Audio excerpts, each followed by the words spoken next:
Okay, so sound is produced.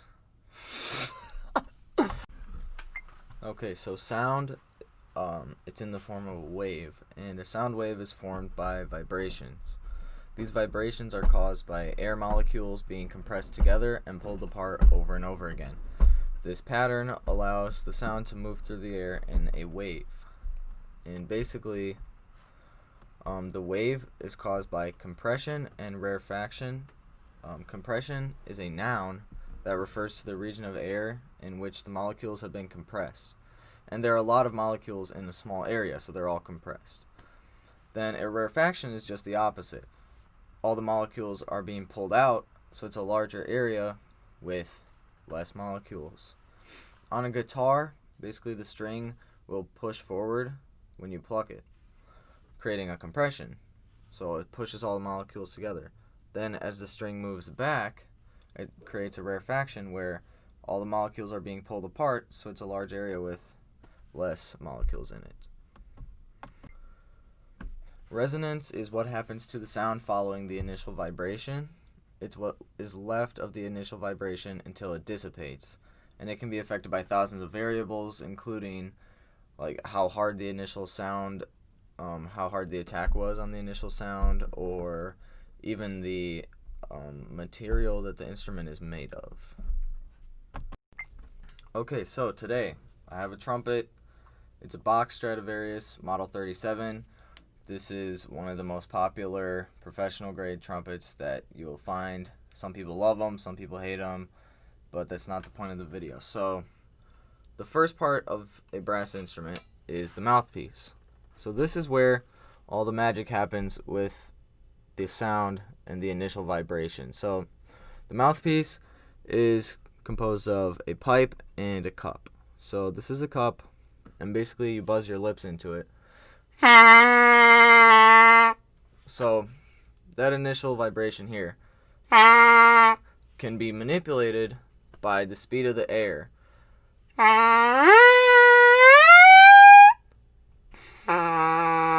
So, see, I made all those different sounds just by manipulating my lips. And that's the first step of manipulating the sound on a trumpet or any brass instrument.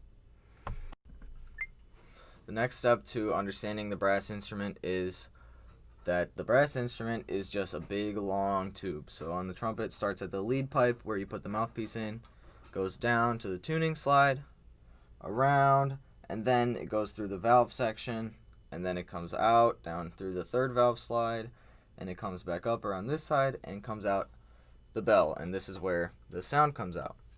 So basically, put the mouthpiece in, twist.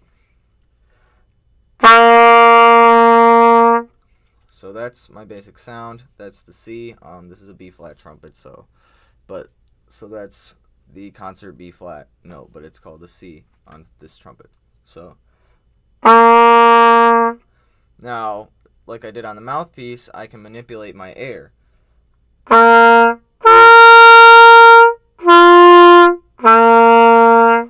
So those changes, I didn't move any valves. So those changes were just in my lips and my embouchure. And that is one way of manipulating the sound, because the air goes faster, which makes a faster wavelength. No, a shorter wavelength, but a faster vibration. Okay. Then the next part of the trumpet are the valves. We have the first valve, second valve, and third valve. And so you hold the trumpet with your right hand on the valves. So the valves are comprised of different air chambers inside, and I will show you one. So when you pull the valve out, it has the top section has the spring, and that pushes the valve up and down within the instrument like this.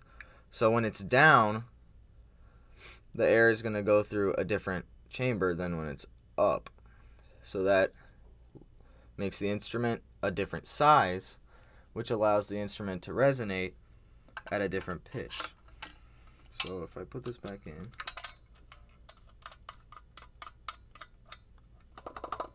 so now instead of just the partial that I was playing on before with the Now I can play different notes.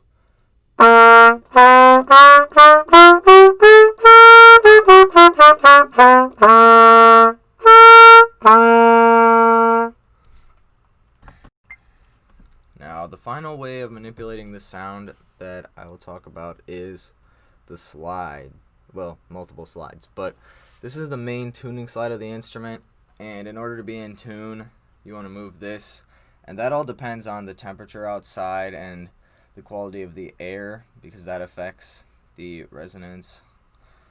So basically, you can pull this slide out, and see now it's really far out, and that's going to make it flat, which is low.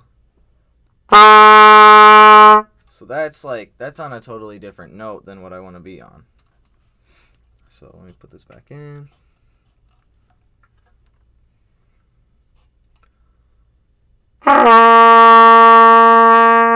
Yeah, that other one was like a whole step or a half step below. I'm not sure. So yeah, the slides can be used to manipulate the pitch. So when you're playing a note that uses the third valve, like the low D uses first and third, you might have to push this out in order to lengthen the instrument to keep it in tune. And this instrument is a really nice one, so it pushes out very easily when you push down the slide. Sometimes if you're holding it like this, it'll actually fall out. So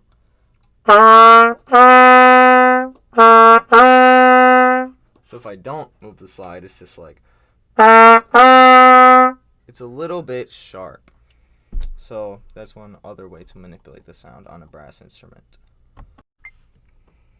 Okay, so two more things. One thing that you can do is vibrato, which it makes it sound like you can audibly hear a wave in the sound, because you're changing pitch just at a very small increment up and down from the pitch that is like your center pitch.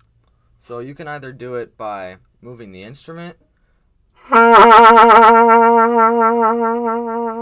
or you can simply move your mouth, which is a little bit harder, but it looks a little better, so you're not like shaking your instrument.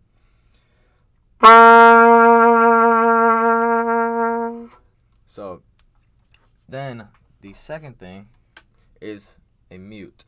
This is a Dennis Wick straight mute. There are a lot of different types of mutes, but today I have the straight mute.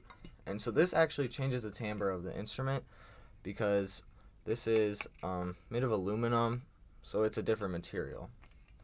And so the sound is going to go in through this hole, and it's going to have to escape through this mute.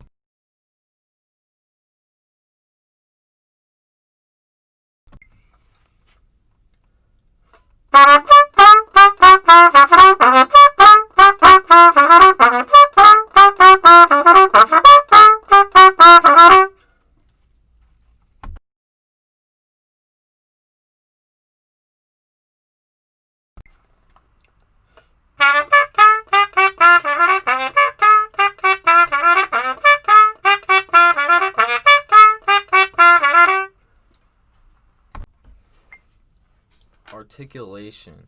So articulation has to do with the attack of the note, which is where the initial vibration is. So on brass instruments, you can do several different articulations. We have accents, which are, there's a short accent and a long accent. So there's like ta or tat, and then the non-accented articulations, you have a staccato, which you would say dot. So it's like a softer version of the tat. And then there's da, which is a softer version of ta, and that would be legato style. And that would be notated with a tenuto, which is just like a straight line. So if you wanted to say dot,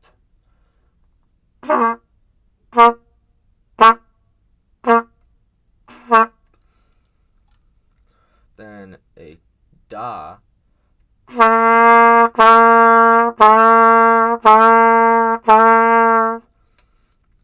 then if you wanted to accent but do it shortly with a tat, So you want the attack to be sharp and the end to be sharp, just like ta. Then there's a ta.